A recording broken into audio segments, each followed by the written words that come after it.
Welcome to Meet the Candidates 2015, a voter education program sponsored by the Shakopee Chamber and Visitors Bureau.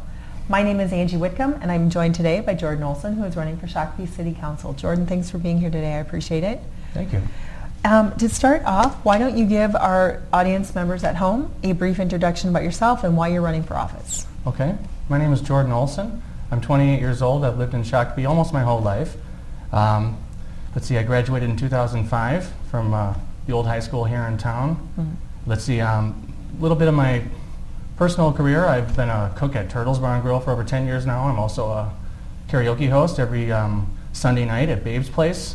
A little bit of my public background. In the past, I've worked on several campaigns, including presidential, state, and local campaigns, not to mention my own.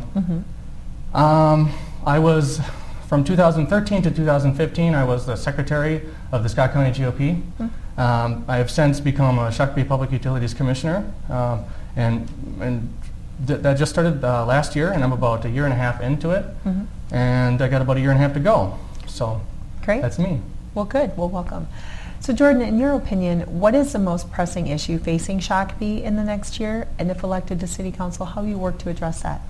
Okay, well, I think that's a good question because Shakopee is going to move forward regardless of this election. So the most pressing issue is how that's going to happen. I think many of us might know that most of our arable land is now either developed or tied up in the BIA. So that really presses us for expansion. And Shakopee will, one way or another, move to the west. Now, I think Jackson Township is going to be a huge focus, not only the next year, but probably the next 5 to several years.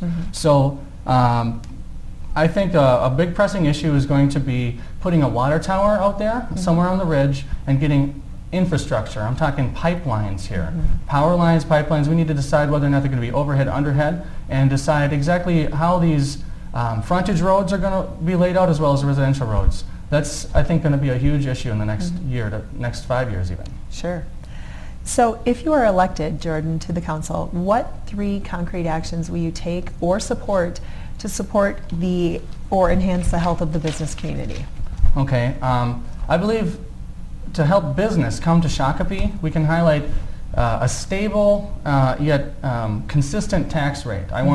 If I was a business, I would want to look at Shakopee over the last 10 years and have as much information as I can see into the future. So I think a stable, continuous tax rate is a good thing, and that would inevitably draw business. I also think that transportation is key, and I think well-maintenance transportation is another key here. And we are located just south of the Minnesota River Valley here, and I think that gives us a decisive advantage over a lot of already developed inner city. So a lot of businesses looking to come to Minnesota can see Shakopee and say that we have a 169 corridor, we have a brand new 101 corridor going in, and at some point in probably the next 20 years there will be a 41 overhaul. I've actually seen preliminary meetings on that as well. So as councilor, I'd like to work on that.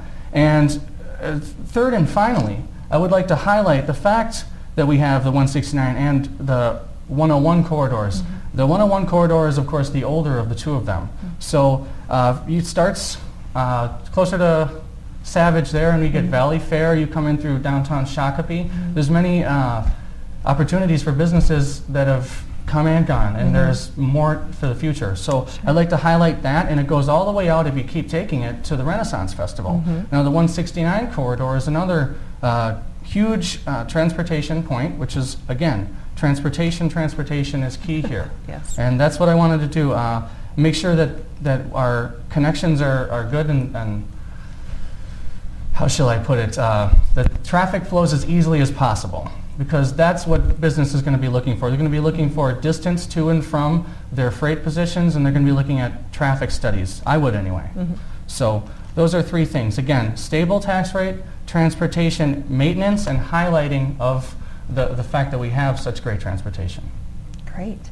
So Jordan, whose interests do you believe should matter when the council is making decisions? Well, that's kind of an easy one, because it's you, it's us, it's the people that live here that vote here, it's the resident taxpayer. At the end of the day, the people of Shakopee decide who it is that's going to represent them. And as a representative of the people, I will never forget that. I'm also a believer in our Constitution and the values thereof. And If I'm elected counselor, I will absolutely represent the residential tax rate Great. here and its rate. And it's right. Perfect. Yeah. So Jordan, if somebody came to you and was telling you that they were considering moving their family or their business or both here to Shakopee, what would you say to them to convince them that that was the right move? Well, that's another easy one. Shakopee's a great place to live. It's safe here. It's a bustling community of now almost 40,000 people, and yet it's quaint at night. A lot of neighbors know each other, and we have really nice block parties and everything. There's not a lot really to worry about, but there's also a lot to do. We have, again, Valley Fair. We used to have Canterbury, Raceway Park. We do still have Canterbury Park, a great place to go. We have a casino here we can visit.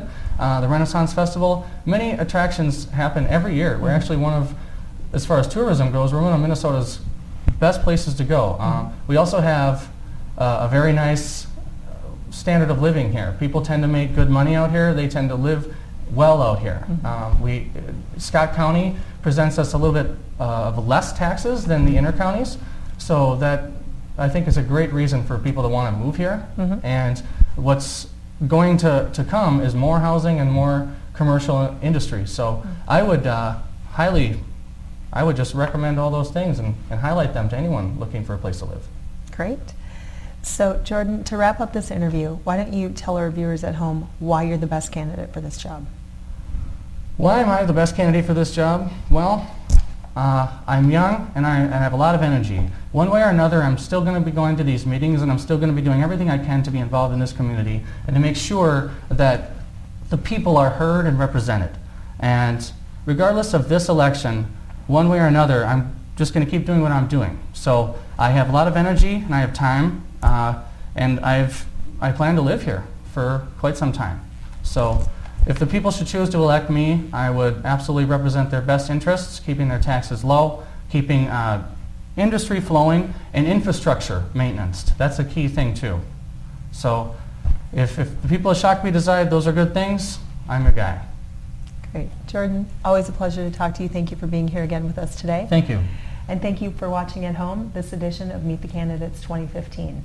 As always, to find out all things about the upcoming election, including polling locations and times, please visit shakopee.org.